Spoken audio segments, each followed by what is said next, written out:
বুকের খাঁচায় দীর্ঘশ্বাস জমিয়ে ডাইনিং টেবিলে এসে বসে অর্হিতা। খিদেয় পেটের নাড়িভুড়ি পেঁচিয়ে যাচ্ছে।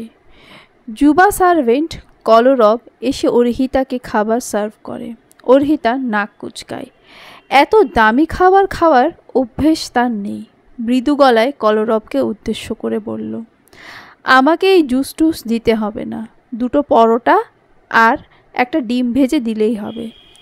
তারা বুঝি এইসব খায় না? ও বড় লোক তো, তাই হয়তো। আমার আবার এইসবে পেট ভর্তি হয়। আপনি আমার জন্য এইসবই নিয়ে আসুন। কলরব অপ্রস্তুত চোখে তাকালো। টেবিল ভর্তি খাবার থাকার পরও আবার বায়না? তবে সে পালন করতে বাধ্য। কিন্তু বিপত্তি বাঁধালো সায়রা। জোরালো গলায় বলে ওঠেন তিনি, অর্ডার তো এমনভাবে করছো যেন রেস্টুরেন্টে খেতে এসেছো। অর্হিতা অগ্রাহ্য চোখে তাকালো। স্লিভলেস ব্লাউজের সাথে গাঢ় কমলা রঙের মিহি জর্জেটের শাড়ি পরেছে সায়রা। অর্হিতা ড্যাব ড্যাব করে তাকিয়ে রইল। মহিলা যথেষ্ট সুন্দরী বলা চলে। এই বয়সেও চামড়ার কুচ নেই, কেমন টান টান ভাব। চোখগুলো মাশাআল্লাহ। বয়স অনুসারে শরীরে মেদ বাড়েনি, কিন্তু এখন তার কাছে সায়রাকে বাংলা ছবির ভিলেন রানী রিনা খান মনে হচ্ছে। অর্হিতা সম্মানের সাথে বলল, আপনি কি আমাকে কিছু বললেন? সায়রা রোষভরা গলায় বলল, তোমাকেই বলছি, অর্ডার তো এমনভাবে করছো যেন এই বাড়ির মালকিন তুমি। অর্হিতা ভ্রুকুটি করে, চোখের কোণ ক্ষীণ করে বলল, কেন, আপনাদের বাড়ির মালকিন বুঝি 2টো পরোটার ডিম ভাজি খায়? আমার মামা অবশ্য এত টাকা পয়সা নেই, তবুও রোজ সকালে মামি 2টো ডিম সিদ্ধ, 4টে পরোটা আর 1 গ্লাস দুধ খায়। যার পণ্যায় অপমান বোধ করল সায়রা। ক্ষণক্ষণে গলায় বললেন, কি বলতে চাও তুমি? কিছু না, তবে আমি যেটুকু শুনেছি আপনি মিস্টার টাকার কুমিরের সৎ মা। তবে আমার কেন জানি আপনাকে তার বায়োলজিক্যাল মাদার মনে হচ্ছে। স্বভাবে কি মিল! তবে কথায় আছে না, সঙ্গদোষী লোহা ভাসে। সায়রা রাগে গজগজ করছে। তীক্ষ্ণ জ্বলন্ত চোখে চেয়ে শ্বাস ভারী করে বললেন, বেয়াদব মেয়ে, বড়দের মুখে মুখে তর্ক, এই শিক্ষা দিয়েছে তোমার পরিবার তোমাকে? অর্হিতা হেয়ালি হাসল, কটাক্ষপূর্ণ গলায় বলল, আমার তো বাবা মাই নেই, শিক্ষা পাবো কোথা থেকে? কিন্তু আপনাদের ছেলের তো বাবা মা সবই আছে, তবুও আদিম মানুষের মতো আচরণ।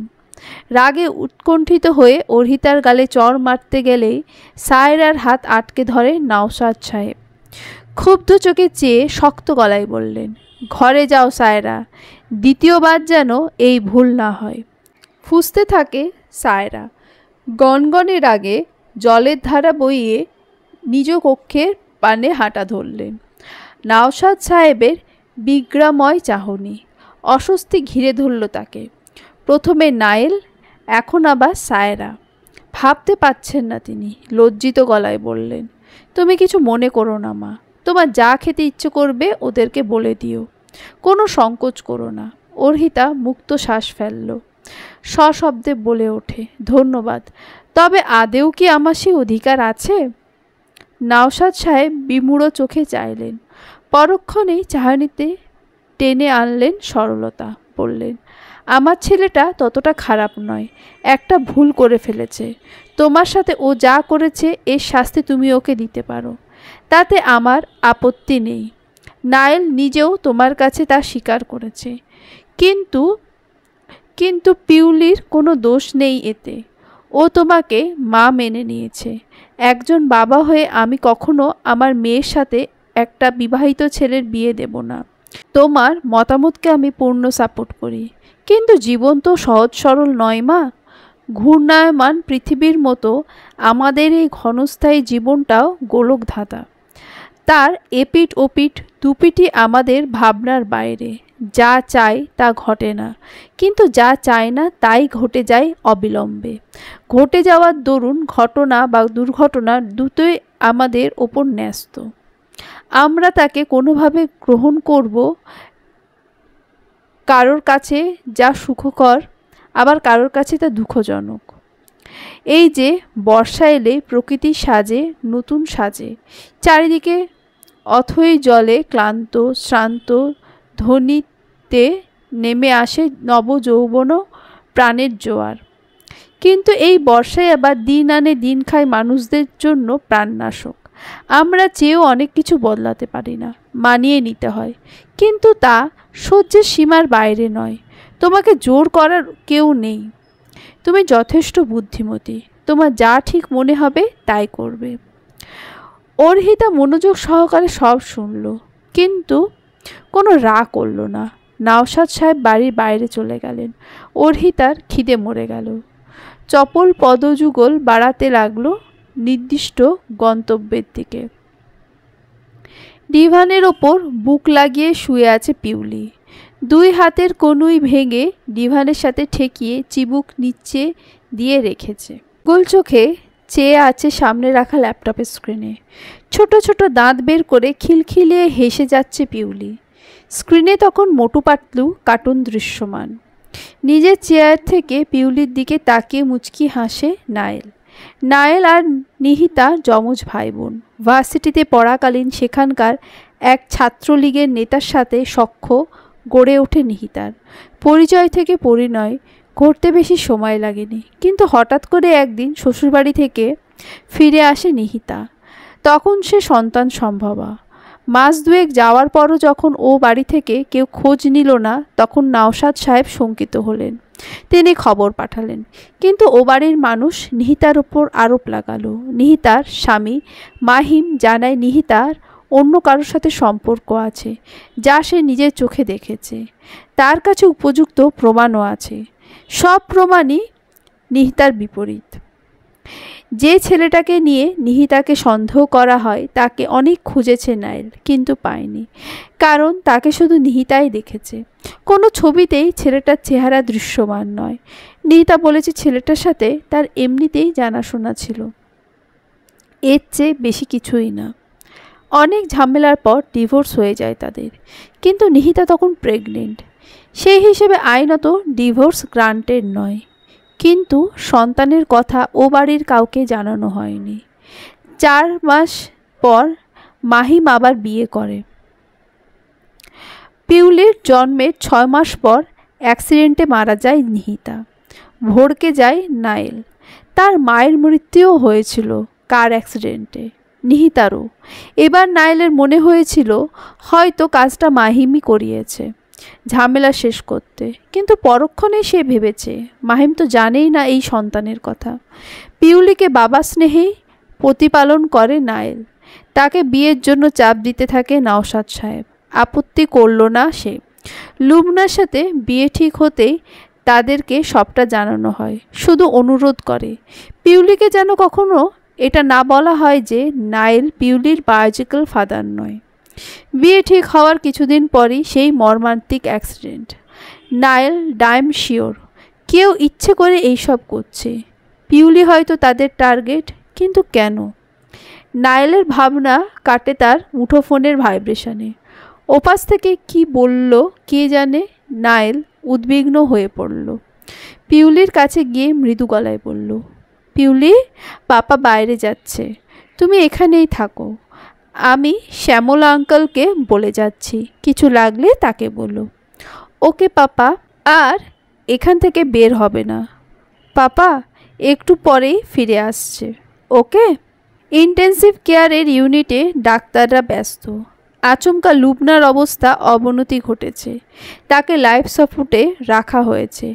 ডাক্তার আজমল সেখান থেকে বের হতেই তাড়া দিয়ে জিজ্ঞেস করল নায়েল, এখন কি অবস্থা? ডাক্তার আজমল জ্যোতিহীন গলায় বলল, দেখুন, পেশেন্টের অবস্থা খুবই ক্রিটিক্যাল। আমরা আপাতত আপনাকে কোনো আশা দিতে পারছি না, বাকিটা ভাগ্য। করুণ শ্বাস ফেলল নায়েল। নায়েল বাইরে থেকেই গ্লাস গুলিয়ে একবার ভেতরে তাকালো। মেয়েটার অবস্থার জন্য হয়তো সেই দায়ী। তপ্ত মরুর বুকে এক পশলা বৃষ্টি নেমেছে দুপুর লগ্নে। সেই বৃষ্টি মাথায় করে বাড়ি ফিরেছে নায়েল। লুবনার অবস্থা দেখে আর কাজে মন বসাতে পারেনি নাইল।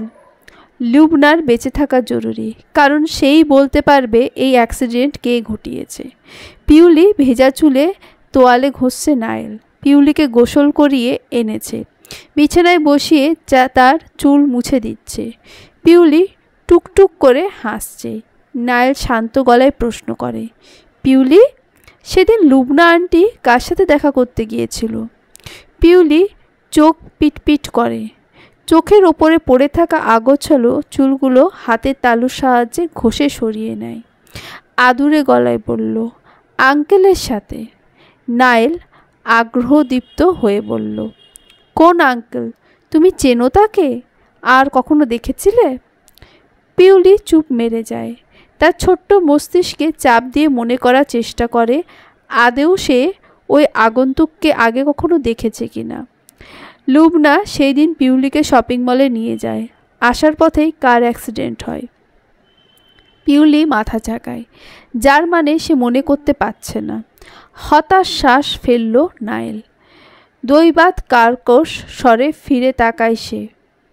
এই যে মিস্টার টাকার কুমির, শুনতে পাচ্ছেন? নাইল ভ্রুবিলাস করে, সন্দিগ্ধ চোখে চেয়ে বলল, কিছু বলবেন? অর্হিতা পিউলির দিকে তাকায়। একটা জিন্সের হাফ প্যান্ট আর গোলাপি সাদা মিশেলে ফ্রক পরেছে পিউলি। অর্হিতাকে দেখে অধর ছড়িয়ে হাসে। অর্হিতা চোখ ফেরায়। মেয়েটার হাসি দেখলে গলে যেতে ইচ্ছে করে। চোয়াল শক্ত করে অর্হিতা ঠান্ডা গলায় বলল, আমার ওয়াশরুমের ট্যাপ দিয়ে পানি আসছে না, একটু দেখবেন? নাইল ঘুরে তাকায়। টেবিল থেকে চিরুনি নিয়ে পিউলির চুল আঁচড়াতে থাকে। নিরুদ্বেগ গলায় বলে, কলরবকে বলুন লোক এনে ঠিক করিয়ে দেবে। কেন, আপনি ঠিক করতে পারেন না? অর্হিতার ঠেসমারা কণ্ঠে নাইল অপ্রস্তুত হয়। পিউলিকে বিছানার ওপর থেকে কোলে নিয়ে বলল, চলুন দেখছি। নাইলের কক্ষের পাশে পিউলির কক্ষ, তার ডান দিকে অর্হিতার। অর্হিতার কক্ষের বারান্দা আর পিউলির কক্ষের বারান্দা একই। ট্যাপ খুলে ফেলেছে নাইল, কিন্তু তার আগেই ছাদে গিয়ে পানির লাইন বন্ধ করে দিয়ে এসেছে। পিউলি দাঁড়িয়ে আছে অর্হিতার বিছানার ওপর। উৎসুক নজরে চেয়ে আছে সে। ট্যাপের মুখে ময়লা জমে পানি আসতে বাধা দিচ্ছিল। অর্হিতা নাইলের পাশেই দাঁড়িয়ে আছে। নাইল কি করছে তাই দেখছে মনোযোগ দিয়ে। চকিতে ট্যাপের পাইপ দিয়ে দুর্দমনীয় জলস্রোত শুরু হয়। তা গিয়ে হানা দেয় নাইলের চোখে। ছিটকে সরে আসে নাইল। তড়িঘড়ি করে নাইলকে সামলাতে গিয়ে তার উপর পড়ে যায় অর্হিতা। জলস্রোত সমান্তরালে গিয়ে দেওয়ালে আছড়ে পড়ছে। সেখান থেকে তাদের দুজনের শায়িত শরীরে। সেকেন্ডের ব্যবধানে এমন বিব্রতিকর ঘটনার সম্মুখীন হবে তারা বুঝে উঠতে পারেনি।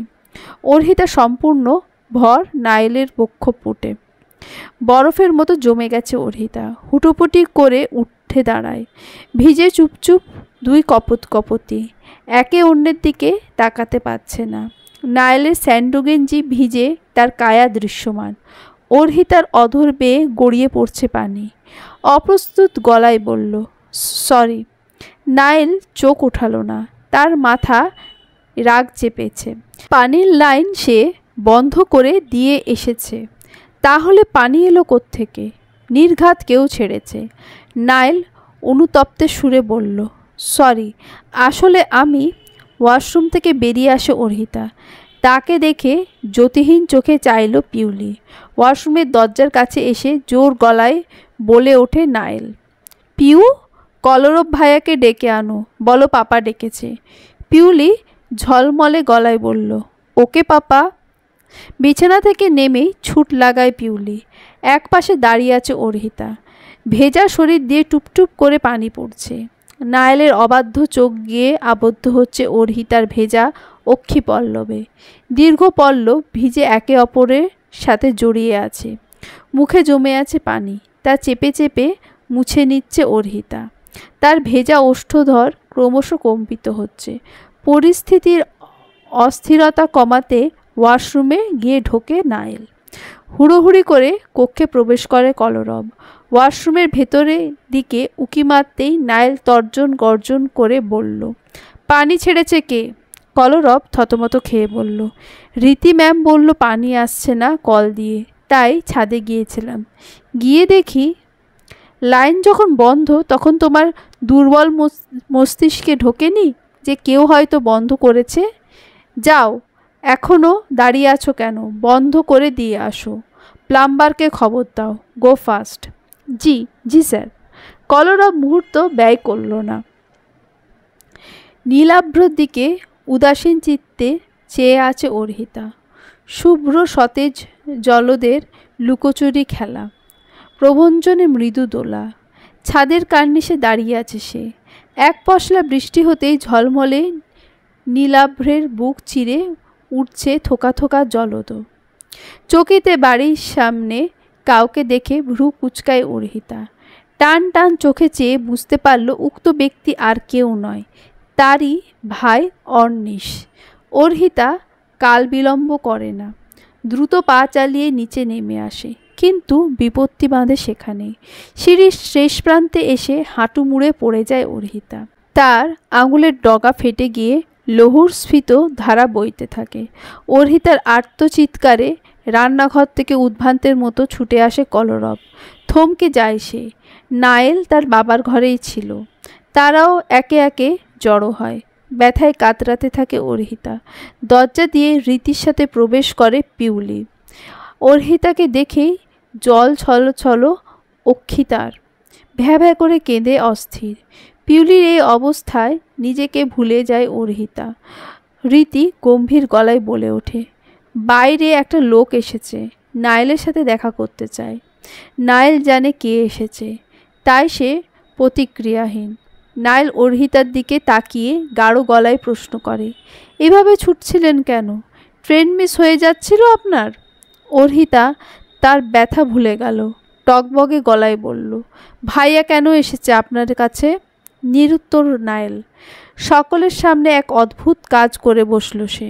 অর্হিতাকে পাঁজা কোলে করে নিয়ে বলল, রীতি, বাবার ঘর থেকে ফার্স্ট এড বক্সটা নিয়ে এসো। পিউলি, আমার সাথে এসো। কলরব, গিয়ে বাইরের লোকটাকে ড্রয়িং রুমে বসতে বলো, আমি আসছি। অর্হিতা বিস্মিত চোখে চেয়ে রইল। আঁতকে উঠে নায়েলের গলার খামচে ধরেছে সে। নায়েলের সোজা দৃষ্টি। অর্হিতা ঘোর লাগা চাহনি নায়েল গম্ভীর মুখে। কক্ষে নিয়ে বিছানায় আধশোয়া করে বসায় অর্হিতাকে। রীতি ফার্স্ট এড বক্স নিয়ে এসেছে। তাকে চলে যেতে বলল নায়েল। রীতি একবার কঠিন চোখে তাকায় অর্হিতার দিকে। বিছানায় উঠে বসে পিউলি, একদম অর্হিতার পায়ের কাছে। নায়েল তুলো দিয়ে প্রথমে রক্ত মুছে নেয়। পিউলি থেমে থেমে ফু দিচ্ছে আর বলছে, মামনি, ব্যথা করছে? অর্হিতা জবাব দিল না। সে অনিমেষে চেয়ে রইল নায়েলের দিকে। লোকটার মধ্যে কোনো উত্তেজনা নেই, স্বাভাবিক সে। ব্যান্ডেজ করে ক্ষান্ত হয় নায়েল।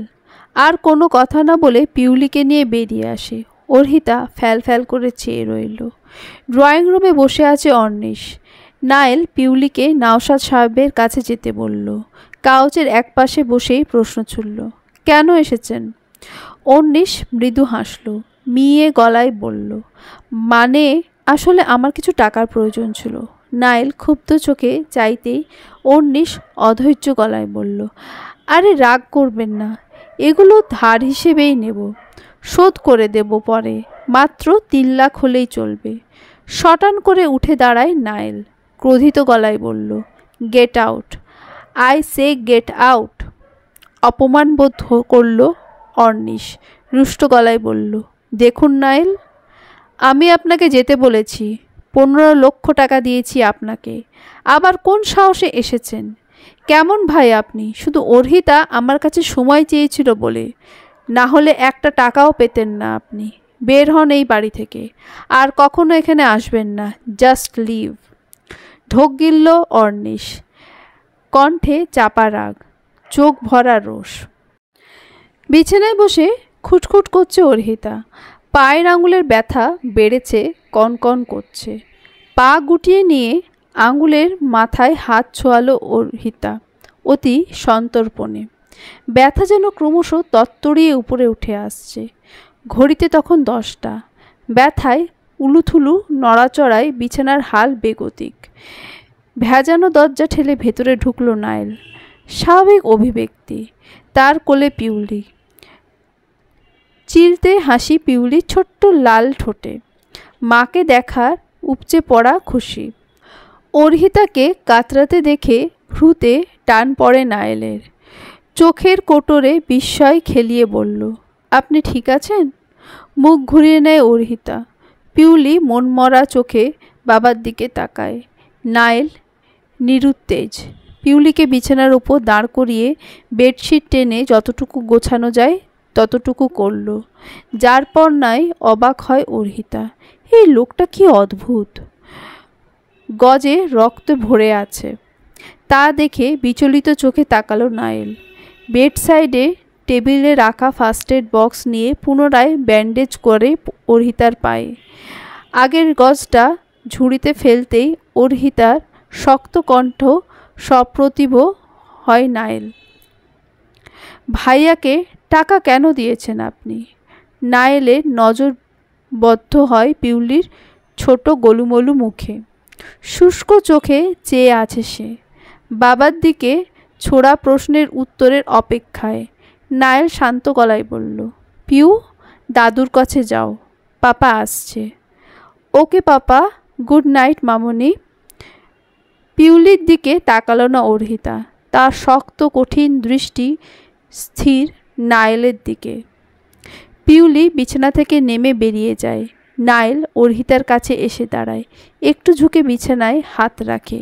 নাইলের মুখটা এখন সেন্টিমিটার ভেদে অর্হিতার কাছে। মোলায়েম গলায় বলল, আপনি আমাকে বাধ্য করেছেন। আমি আপনার কাছে সময় চেয়েছিলাম নাইল। এই সময়টা তো আমার কাছে নেই অর্হিতা। পিউয়ের আপনাকে প্রয়োজন। নিজের অজান্তে অর্হিতার মুখ থেকে বেরিয়ে এলো এক অপ্রত্যাশিত কথা। আর আপনার? নিজের কথায় নিজেই অবাক হয় অর্হিতা। ডাসা ডাসা চোখে নাইলের দিকে চাইতেই বিগলিত হাসে নাইল। লোকটার হাসিতে মাধুর্যতা আছে। প্রথম দিন দেখা করতে গিয়েও এভাবেই হেসেছিল লোকটা, অধরের কোণে গহন হাসি।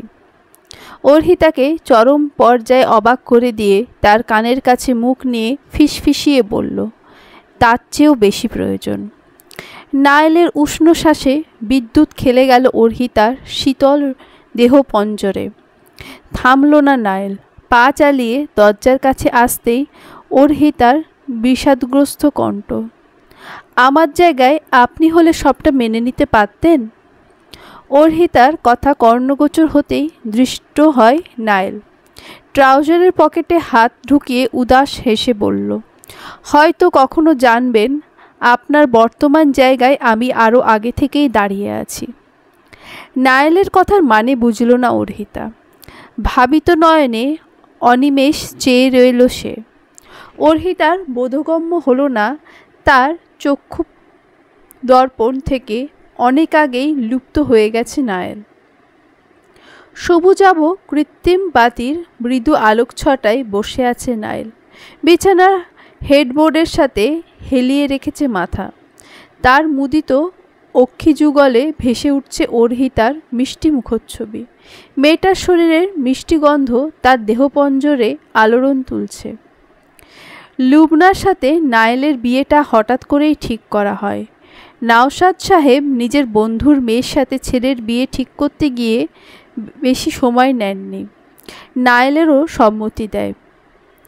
নিহিতার হঠাৎ বিয়ে, ডিভোর্স, পিউলি, এই সব কিছুর মাঝে নাইল নিজেকে নিয়ে ভাবতে পারেনি কখনো। তাই বিয়েতে অসম্মতি হওয়ার কোনো যুৎসই কারণ ছিল না। আর পিউলির একজন মায়ের খুব প্রয়োজন ছিল। কিন্তু সহসা সব কিছু ওলটপালট হয়ে গেল। কিন্তু অর্হিতার প্রতি কিছু একটা অনুভব করে নাইল, যা লুবনার ক্ষেত্রে হয়নি। তবে এই অনুভূতির কোনো নাম নেই তার কাছে। আচমকা চমকে আলোর তীক্ষ্ণ ফলা হানা দেয় নাইলের চোখে। অমিলিত চোখে চাইতেই দেখল নওশাদ সাহেব গম্ভীর চিন্তিত আনন। নায়েল সোজা হয়ে বসে, হাতের মোবাইলটা বালিশের ওপর রেখে সতর্ক কণ্ঠে বলল, বাবা তুমি? নওশাদ সাহেব নৈশব্দে শ্বাস ফেললেন। সেই শ্বাসে ছিল তীব্র বিতৃষ্ণা। বিছানার ওপর নিরুদ্বেগ চিত্তে বসলেন। চোখের চশমাটা ঠিক করে নায়েলের দিকে চাইলেন। পরন্ত শ্বাসের সাথে বললেন, লুবনার বাবার সাথে দেখা হয়েছিল আজ? নায়েল অনুতপ্ত চোখে তাকালো, ভারী গলায় বলল, আমি তো চেষ্টা করছি বাবা, লুবনার অবস্থা ভালো না। আমি আমার চেষ্টার ত্রুটি রাখছি না। নওশাদ সাহেব দুঃখী গলায় বললেন। মেয়েটার জন্য চিন্তা হচ্ছে। নায়েলের বুক চিরে বেরিয়ে এলো এক হতাশ শ্বাস। সব কিছু এত জলদি ঘটে গেল, সে কিছুই করতে পারেনি। নওশাদ সাহেব আচমকা সন্দিগ্ধ গলায় বললেন, অর্হিতা মেয়েটা বড্ড কঠিন। আমার মনে হয় ওকে সবটা জানিয়ে দেওয়া উচিত তোমার। নায়েল কিছু সময় নীরব রইল। মৌনতার দ্বার ভেঙে বলল, হ্যাঁ আমি দেখছি বাবা, অর্হিতাকে সবটা জানানোর চেষ্টা করব। কিন্তু থেমে গেল নায়েল।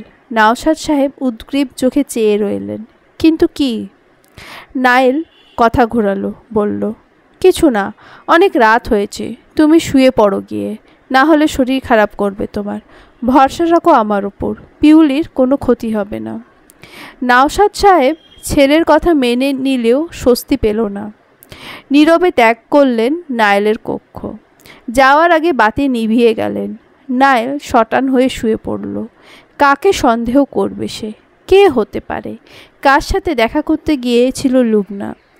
সকল প্রশ্নেও নায়েলের চোখের সামনে ঝিঝি পোকার মতো উঠতে লাগলো। নিবু নিবু চোখে সে আলোর ঝলকানিতে নায়েল দেখতে পেল অর্হিতাকে। হাসি ফুটে উঠল নায়েলের ব্যথাতুর চিন্তিত মনে। ঘুমের সাগরে হাতড়ে ঘুমের দেশে তলিয়ে গেল সে। সাথে নিল একরাশ আশা। দুদিন চলে গেল প্রকৃতির নিয়মে। অর্হিতার পায়ের ব্যথা অনেকটা কমে এসেছে। প্রকৃতির বাধা ধরা নিয়ম অনুযায়ী ক্ষত সেরে যায় তার আপন সময়ে। খাবার টেবিলে সবাই উপস্থিত থাকলেও ছিল না অর্হিতা। মেয়েটা ভোরে ওঠার অভ্যাস কি না, তাই সকাল সকাল খেয়ে নিয়েছে। সকালের নাস্তা যখন সকলের মশগুল, সিঁড়ি বেয়ে নামছে অর্হিতা। গায়ে হলুদ রঙের 3 পিস, কাঁধে ঝোলানো হ্যান্ডব্যাগ নিয়ে বিনা দ্বিধায় হেঁটে যাচ্ছিল। বাড়ির আরও কজন লোকের উৎসুক নজর যে তার গতিবিধিতেই তাক করা, তা অর্হিতার দৃষ্টিগোচর হলো না। নায়েলের রাশভারী কণ্ঠে থমকে যায় অর্হিতা। অর্হিতা, কোথায় যাচ্ছেন? অর্হিতা সামনে এসে দাঁড়িয়েছিল নায়েল। ভ্রু জোড়া নাচিয়ে সন্ধানী চোখে চেয়ে ফের প্রশ্ন করল, কোথায় যাচ্ছেন? অর্হিতা ভাবাবেশ ছাড়াই উত্তর দিল, বাইরে। আপনার তো ক্লাস নেই, পরীক্ষা তো শেষ, রেজাল্ট আসতে দেরি আছে। অর্হিতা কণ্ঠে রোষ নিয়ে বলল, তো ভর্তি হতে হবে আমাকে, তাই না? টিউশন আছে আমার। গত 1 সপ্তাহ এই বিএটির কারণে পড়াতে যেতে পারিনি আমি। স্টুডেন্টের মায়েরা লাগাতার কল করছে। নায়েল তপ্ত শ্বাস ফেলে বলল, তাদেরকে বলুন আপনি আর পড়াবেন না। অর্হিতা চোখ ছোট ছোট করে তীক্ষ্ণ চোখে তাকালো, ঠেস মেরে বলল, ভর্তির টাকাটা কি আপনি দেবেন? দরকার হলে তাই। চকিতে অর্হিতার হাত চেপে ধরল নায়েল। তাকে টেনে সিঁড়ি দিয়ে ওপরে নিয়ে যায়। পিউলি স্থির দৃষ্টিতে তাকিয়ে তার বাবার অদ্ভুত কাণ্ড দেখল। কক্ষে প্রবেশ করা মাত্রই অর্হিতা ধাক্কা মারে নায়েলকে। তীব্র বিতৃষ্ণা নিয়ে বলল, এমনি তো ভাজা মাছ উল্টে খেতে পারেন না, আর এখন গিরগিটি কোথাকার? নায়েল বিগলিত হাসে, চাপা গলায় বলল, আপনার মাস্টার্সের ভর্তির ব্যবস্থা আমি করব। আপনি তো বাইরে যেতে চেয়েছেন, তাই না? অর্হিতা একটা চোখ ছোট করে কেমন রহস্যঘন চাহনিতে দেখল নায়েলকে। ব্যাটার মতলবটা কি? মুখ খুলল অর্হিতা, রয়ে শয়ে বলল, আপনি কেন টাকা দেবেন? আমার ব্যবস্থা আমি নিজেই করে নিতে পারবো। নায়েল ঝরা হাসল। অর্হিতা কঠিন দৃষ্টিতে তাকিয়ে আছে। নায়েলের হাসিতে রাগ হচ্ছে তার। নায়েল গলায় স্লেমা পরিষ্কার করে বলল, আমার নয়, আপনার টাকা। মেহেরানার টাকা তো শোধ করা হয়নি, তাতে শুধু আপনার অধিকার। ওই টাকা দিয়েই না হয় ভর্তি হবেন। আপনার যখন আপনার টাকায় পড়তে ইচ্ছে করছে। অর্হিতার মস্তিষ্ক তড়াক করে উঠল। কী বলতে চায় সে? এটা কিছু মাথায় প্রবেশ করতেই তেতে উঠল অর্হিতা। বলল, কি বলতে চান আপনি? নায়েল ধীরগতিতে এগিয়ে আসে অর্হিতার কাছে, তার শ্বাসের কাছে। অর্হিতার পূর্ণ নজর নায়েলের ভরাট পুরুষালী চেহারায়। কম্পিত হয় তার দেহ। পুরুষ অবয়বের এতটা সন্নিকটে সে আসেনি এর আগে। অর্হিতা চোখ সরায়। লজ্জায় কেঁপে ওঠে তার দীর্ঘ অক্ষিপল্লব। দুষ্টু চাহিনী নায়েলের কণ্ঠে সরলতা। অর্হিতার কানের কাছে মুখ নিয়ে ফ্যাসফ্যাসে গলায় বলল, আপনি যা বুঝেছেন তাই। 1 সপ্তাহ তো হয়েই এলো বিয়ের। দহনক্রিয়ার আশেপাশে দাহ্য বস্তু থাকলে আগুন কিন্তু তাকে আপন করেই নেবে। Mind it Arhita. সরুন এখান থেকে। খিলখিলিয়ে হেসে ওঠে নায়েল। অর্হিতাকে চমকিত করে তার কক্ষের দরজা বাইরে থেকে লক করে দেয় নায়েল। অর্হিতা রাগের প্রকাশ ঘটিয়ে বলল, নায়েল, নায়েল, দরজা খুলুন বলছি। এই দরজা এখন আর খুলবে না। দুপুর পর্যন্ত অপেক্ষা করুন। আমি অফিস থেকে এসেই খুলব। ভালো হবে না বলে দিচ্ছি। Okay, I am ready for that. Bye. অর্হিতার মাথা চড়ে গেল রাগ। লোকটা আসলে একটা কুমির, গিরগিটি। মেয়ের সামনে তো এমন ভাব নেয় যেন ধবধবে তরল দুধ, কিন্তু পেছনে ডালমে কুছ কালা হে। বজ্জাত লোক। সিঁড়ির নিচেই দাঁড়িয়ে আছে পিউলি। তার কৌতূহলী 2 চোখ সিঁড়ি বেয়ে দপদপিয়ে নেমে আসা নায়েলের দিকে। ভাঙা ভাঙা গলায় বলল, পাপা, তুমি মামুনিকে ঘরে বন্দি করলে কেন? নায়েল এক ঝটকায় মেয়েকে কোলে তুলে নিয়ে গালে চুমু খায়। আদর মাখা স্বরে বলল, মামুনির তো এখনও পা ঠিক হয়নি প্রিন্সেস, তাই মামুনিকে বাইরে যেতে দেওয়া যাবে না। মামুনি তো রাগ করবে। পাপা তোমাকে জোর করে দুধ ফিনিশ করায়, তাই না? পাপার উপর রাগ করো তুমি? পিউলি নিঃশব্দে মাথা নাড়িয়ে না বোধক সম্মতি দেয়। স্মিত হাস্য অধরে বলল নায়েল, মামুনিও রাগ করবে না। ততক্ষণে পিউলিকে নিয়ে বাড়ির বাইরে চলে এসেছে নায়েল। গাড়িতে বসতেই পিউলি দুম করে প্রশ্ন করে বসে, পাপা, মামুনি দুপুরে খাবে না? ড্রাইভিং সিটে বসল নায়েল। স্বগতোক্তি করে বলল, নিজের খাওয়া তাড়া না থাকলেও মায়ের খাবার নিয়ে তৎপর। চাপা হাসে নায়েল। সশব্দে বলল, ডোন্ট ওয়ারি পিউ, তোমার মামুনির খিদে লাগার আগে আমরা ফটাফট চলে আসব। প্লেন দিয়ে? ইয়েস, উড়ে উড়ে। দন্তপাটি সমান্তরাল করে খিলখিলিয়ে হেসে উঠে পিউলি। মেয়ের হাসিতে হৃষ্ট হয় নায়েলের অন্তঃকরণ। বিদীর্ণ করে মরুর ছায়া নেমেছে দেখো জলফোয়ারার। তৃষ্ণার্ত বুকে একক চাওয়া, মিটে যাক সব খুদ পিপাসা। দরজা খুলে ভেতরে প্রবিষ্ট হতে হতে নিজের কণ্ঠের আলোড়নে সতর্ক করে অর্হিতাকে নায়েল। সরসে তার দিকে চাইল অর্হিতা। ঠোঁটের কোণে বিদ্যুৎ বেগে ছোট্ট করে হাসল নায়েল। তার হাতে খাবারের ট্রে। গুটি গুটি পায়ে বাবার সাথে উপস্থিত পিউলি। মুখে তার ঝলমলে সূর্যের বিকীর্ণ কিরণের হাসি, যেন ক্ষণপলেই বিধে যাবে তা যে কারোর চিত্তে। পিউলি দেরি করে না। ব্যস্ত পায়ে বিছানায় উঠে অর্হিতার পাশে বসে। মৃদু মধুর গলায় বলল, মামুনি, খিদে পেয়েছে তোমার? অর্হিতা বাঁকা চোখে তাকালো। কোনো সদুত্তর করল না। নায়েল খাবারের ট্রেটা বেডসাইডের টেবিলের ওপর রাখে। একটা টুল টেনে এনে অর্হিতার পাশে ঘেঁষে বসে।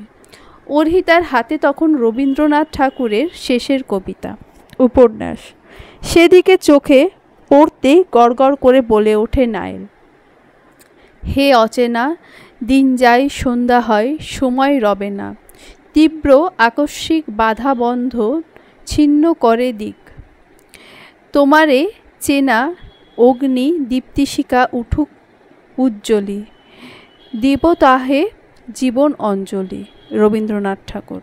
অর্হিতা ফ্যাকাশে দৃষ্টিতে তাকায়, যেন কথাগুলো তাকেই উদ্দেশ্য করে বলা। সন্ধানী গলায় বলল, আপনি শেষের কবিতা পড়েছেন? নাইল স্মিত হাসে, পেলব গলায় বলে, দারুণ উপন্যাস, কয়েকবার পড়েছি। লাবণ্যের প্রেমে যত পড়েছি তার চেয়ে মনোমুগ্ধকর ছিল অমিত। পড়ুন। অর্হিতা ভাবুক গলায় বলল, আর কি পড়েছেন? তা আপাতত মনে পড়ছে না। অর্হিতা ছোট্ট শ্বাস ফেলল। পরক্ষণেই মনে পড়ল তাকে ঘরবন্দি করে রেখে যাওয়ার কথা। খাবার ট্রেতে নজর বুলিয়ে বলল, সারা সকাল ঘরে আটকে রেখে এখন এসেছেন আধিক্যতা দেখাতে? নাইল মৃদু গলায় বলল, আপনিও জানেন আমি যা করছি আপনার ভালোর জন্য করছি। ভাইয়া কেন এসেছিল সেদিন? অর্হিতার প্রশ্নে কড়া হলো নাইলের চাহনি। ঠান্ডা গলায় বলল, ফ্ল্যাটটা পেতে আরও 3 লাখ টাকার প্রয়োজন, সেই জন্যই এসেছিল। আপনি কেন ওকে টাকাটা দিয়েছিলেন? নাইল গম্ভীর গলায় বলল, আপনি আমাকে বাধ্য করেছেন এমনটা করতে। সব তো ঠিকই ছিল, বেঁকে বসলেন কেন আপনি? অর্হিতা সচ্ছল চোখে চেয়ে রয়। নাইল যথেষ্ট চেষ্টা করছে এই বিয়েতে রাজি করাতে অর্হিতাকে। সব জেনে অর্হিতাও রাজি হয়েছিল, কিন্তু যখন জানতে পারে অর্নিশ আশা করে বসে আছে বিবাহিত ছেলের সাথে বোনের বিয়ে দিয়ে টাকা হাতাবে, তখনই বেঁকে বসে অর্হিতা। অর্হিতা তখন চেয়েছে সে এখন বিয়ে করবে না, মাস্টার্স পড়ার পাশাপাশি কোনো জব খুঁজে নেবে, যেন ভাইয়ের উপর আর নির্ভর করতে না হয়। কিন্তু সব গণ্ডগোল করে ফেলল নাইল। অর্নিশকে মোটা টাকা দেওয়ার নাইলের প্রতি বিতৃষ্ণা তৈরি হয় অর্হিতার। অর্হিতা ফুঁসে উঠে বলল, তাই বলে আপনি ভাইকে টাকা দেবেন? নাইল ক্লান্ত শ্বাস ফেলল। অর্হিতা আরেকটু কাছে চেপে এসে চাপা স্বরে বলল, আমি টাকা না দিলে এখন কোনো আধবুড়োর বিছানায় তন্দ্রা বিলাস করতেন। অর্হিতা চমকিত চোখে তাকিয়ে বলল, কি বললেন? পরে বলছি, খেয়ে নিন এখন, পিউ আপনার জন্য না খেয়ে আছে। অর্হিতা ক্ষুণ্ণ চোখে তাকিয়ে বলল, কেন? বলল, মামনি না খেলে সেও খাবে না, খেয়ে নিন আপনি, আর আপনার সব প্রশ্নের উত্তর পাবেন। যতটা খারাপ ভাবছেন ততটা খারাপ নই আমি, নিরুপায়। কাম্পিউ। নাইলের প্রতিটি মুখ নিঃসৃত শব্দ শ্রবণ করে অর্হিতা। কোনো রূপ ভাবাবেশ ছাড়া বলল, পিউ এখানেই থাক, আপনি যান। নাইল পিউয়ের দিকে তাকাতেই বিশ্বজয়ের হাসি দেখতে পেল সে মেয়ের আদুরে 2 চোখে। চোখে হেসে সম্মতি দিল নাইল। পা গুটিয়ে খাবার ট্রেটা বিছানার ওপর রাখল অর্হিতা। বাটি থেকে প্লেটে খাবার বেড়ে নিয়ে পিউলির দিকে প্রশ্ন ছড়ে, খাওনি কেন তুমি? খেয়েছি তো, হি হি। অর্হিতা কপালে ভাঁজ তোলে, গিরগিটি মিথ্যা বলল। তাহলে তোমার বাবা কেন বলল খাওনি? আমি জুস খেয়েছি, আইসক্রিমও খেয়েছি। অর্হিতা গোল গোল চোখে বিরক্তি নিয়ে তাকিয়ে বলল, এগুলো খাওয়া ভালো না। পাপা বলেছে। তাহলে খেয়েছো কেন? পিউলি মাথা নিচু করে পায়ের আঙ্গুলের ভাঁজে হাতের আঙ্গুল ঢুকিয়ে বলল, আমার খিদে পেয়েছে। অর্হিতার ভীষণ রাগ হলো। মেয়েটাও বাবার মতো জেদি। অর্হিতার নিজের মুখে খাবার দিতে গিয়েও থেমে যায়। পিউলি কেমন কাতর চোখে চেয়ে আছে। নিশ্চয়ই মেয়েটার খিদে পেয়েছে। হাঁ করো, হাঁ। মাছের মতো গোল করে হাঁ করে পিউলি। অর্হিতা মুচকি হাসে। কি করে রেগে থাকবে এই মেয়েটার সাথে সে? অর্হিতা চাপা গলায় প্রশ্ন করে, পিউ, তোমার মা কোথায়? পিউলি বোধহয় অবাস্তব কিছু শুনল। সে ড্যাব ড্যাবে চোখে চেয়ে বলল, তুমিই তো আমার মামুনি। অর্হিতা লম্বা শ্বাস ফেলল। আজ আর তার রাগ হলো না। নরম গলায় বলল, আমি নই। তোমার আগের মামুনি কোথায়? ও, নিহি মামুনি? নিহি মামুনি তো আকাশের তারা হয়ে গেছে। কি করে? অর্হিতার আজব প্রশ্নের জবাব ছিল পিউলির কাছে। বলল, আল্লাহ নিয়ে গেছে। পাপা বলেছে মামুনিকে আল্লাহ নিয়ে গেছে। আমি তো ছোট ছিলাম, আমি মামুনিকে বেশি ভালোবাসিনি। আল্লাহ বেশি ভালোবেসেছে, আর আল্লাহ যাকে বেশি ভালোবাসে তাকে আকাশের তারা বানিয়ে দেয়। তুমি তারা হবে না তো? আমি তোমাকে অনেক ভালোবাসবো মামুনি, এত বেশি ভালোবাসবো। তুমি যেও না আমাকে ছেড়ে, তুমি তারা হইও না, তাহলে পাপা আবার কাঁদবে, আমিও কাঁদবো, অনেক কাঁদবো, আমিও তারা হয়ে যাব। ঠোঁট ভেঙে ভ্যা ভ্যা করে কাঁদতে থাকে পিউলি। রুদ্ধশ্বাস হয়ে আসে অরিহিতার। তথস্থ হয়ে পিউলিকে জড়িয়ে ধরে অপ্রস্তুত গলায় বলল, এই মেয়ে চুপ করো, চুপ করো বলছি। আমি কোথাও যাচ্ছি না। ওই উপরওয়ালা আমাকে এত ভালোবাসে না, বাসলেও আরও আগেই নিয়ে যেত, রেখে যেত না আমাকে। আমি তোমাকে ভালোবাসবো, পাপাও ভালোবাসবে। আচ্ছা আচ্ছা থামো, এখন খেয়ে নাও, খেয়ে দুজন একসাথে বসে কাঁদবো। পিউলির হাতের উল্টো পাশ দিয়ে নাক ঘষতে থাকে। নীলাভ্রের দিকে এক মনে চেয়ে আছে নাইল। শীতল সমীরণ তার পরনের পাতলা শার্টটা দুলিয়ে যাচ্ছে। নিজের ঘরের বারান্দায় দাঁড়িয়ে উদাসীন চিত্তে ভেবে চলেছে, সবটা জানার পর অর্হিতার রিয়াকশন কি হবে। পিউলিকে মেনে নিতে পারবে নিজের সন্তানের মতো করে? নাইল চায় না পিউলি কখনো জানতে পেরে যাক, যাকে সে বাবা বলে জানে সে তার জন্মদাতা নয়। নিহিতা শুধু তার বোনই ছিল না, তার শরীরের অর্ধাংশও ছিল। মায়ের জঠরে তো পাশাপাশি বেড়ে উঠেছে তারা, তাহলে আজ কেন বিচ্ছিন্ন? এ কি শুধু জগতের নিয়ম, নাকি কারোর সঙ্গোপনে করা মায়াজাল? বই শব্দটা ছোট হলেও এর মাহাত্ম্য অনেক। একটা বই হতে পারে আপনার সুখের সারথি, পরক্ষণে দুঃখেরও হতে পারে। একটা বই হতে পারে আপনার আত্মার খোরাক, আবার মস্তিষ্কের সঠিক বিকাশও। একাধিকত্ব ঘোচানোর জন্য বই উত্তম। আপনার নিঃসঙ্গ রাতের সঙ্গী বই, ক্লান্ত দিনের সাথী বই, অবসরের বন্ধু বই। বই বই বই বই পড়ার প্রতি দারুণ ঝোঁক অর্হিতার। তাই তার ঘরে একাডেমিক বইয়ের পাশাপাশি বাংলা, ইংরেজি সাহিত্যের নানা জনারের বইয়ের বিচরণ। বাড়ি থেকে আসার সময় সাথে করে বই নিয়ে আসতে ভোলেনি অর্হিতা। এলোমেলো করে রাখা বইগুলো টেবিলে সারিবদ্ধ করে রাখছে। এই বাড়িতে তার তেমন কাজ নেই। রোজ ঘুম থেকে উঠে সকালে নাস্তা করে নিজের কক্ষে এসে বই নিয়ে বসে সে। দুপুর নাগাদ দু একটা বই তো পড়া হয়েই যায়। এরপর গোসল, খাওয়া আর ঘুম, এভাবেই চলছে। পিউলি মাঝে মাঝে এসে টুকটাক করে কথা বলে যায়। মেয়েটার প্রতি মায়া জন্মেছে অর্হিতার, তবে নাইলের প্রতি রাগ কমেনি। কিঞ্চিত ফাঁক করা দরজা ঠেলে ভেতরে প্রবেশ করে রীতি। তার অক্ষি যুগল ব্যস্ত হয়ে অবলোকন করছে অর্হিতাকে। মেয়েটা সারাদিন ঘরে কি করে? রীতিকে দেখে তেমন কোনো প্রতিক্রিয়া করল না অর্হিতা। নরম স্বরে বলল, বসো। রীতি চমকে বলল, এত বই? অর্হিতা মুচকি হেসে বলল, যার কেউ নেই তার বই আছে। একা একা থাকি তো, তাই সঙ্গী বানিয়ে নিলাম। সব নিজের টাকায় কিনিনি, কিছু গিফটও আছে। রীতি স্থির দৃষ্টিতে চেয়ে রইল। অর্হিতা বইগুলো নির্দিষ্ট জায়গায় রেখে ধপাস করে বিছানায় এসে বসে। গায়ে চিপচিপে লাগছে, তপ্ত বায়ুতে তাপিত দেহ। অর্হিতা অক্ষিকোটর ঘুরিয়ে বলল, দাঁড়িয়ে আছো কেন, বসো। রীতি নরম পায়ে এসে বিছানার ওপর বসে অর্হিতার দিকে প্রশস্ত চোখে তাকায়। মেয়েটা কি চঞ্চল। রীতি স্নিগ্ধ কণ্ঠে প্রশ্ন করে, তুমি কি এখনো নাইলের উপর রেগে আছো? তাচ্ছিল্যপূর্ণ হাসল অর্হিতা। শেষাত্মক গলায় বলল, এ বাবা, আমি রাগ করব কেন? আমার কি রাগ করার অধিকার আছে? আর রাগ সবার উপর করা যায় না। রাগ ও অভিমান দুটো কাছাকাছি শব্দ হলেও অভিন্ন। দুটো শব্দেরই ভরপুর অনুভূতি। রাগ তাদের মানায় যাদের রাগ ভাঙানোর মানুষ আছে, প্রিয় মানুষ আছে। আর আমার তো কেউ নেই। আমি যদি 3 দিন না খেয়েও থাকি, আমার মামা মামি কখনো বলতো না, এই অর্হি খেয়ে নে। আসলে কি বলতো, আমাদের মতো মেয়েদের রাগ থাকতে নেই। আমাদের শোভা দেয় না এই সব। আমাদের পেছনে তো আর আমাদের মা দুধের গ্লাস হাতে ছুটে বেড়ায় না। অর্হিতা চমৎকার করে হাসে।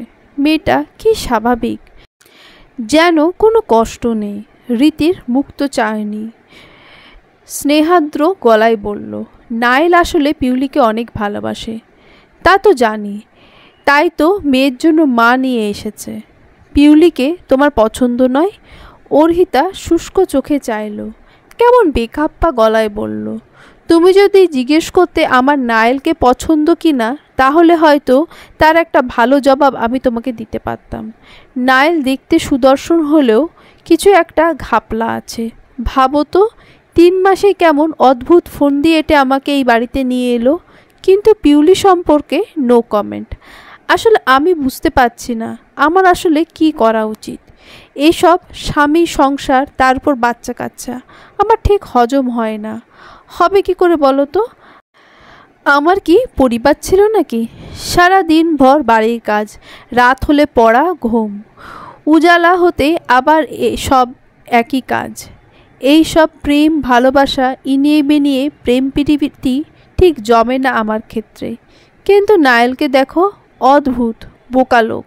সে আমাকেই নিয়ে এলো নিজের মেয়ের জন্য। ব্যাটার না আমোদ যায় না ছালো যায়।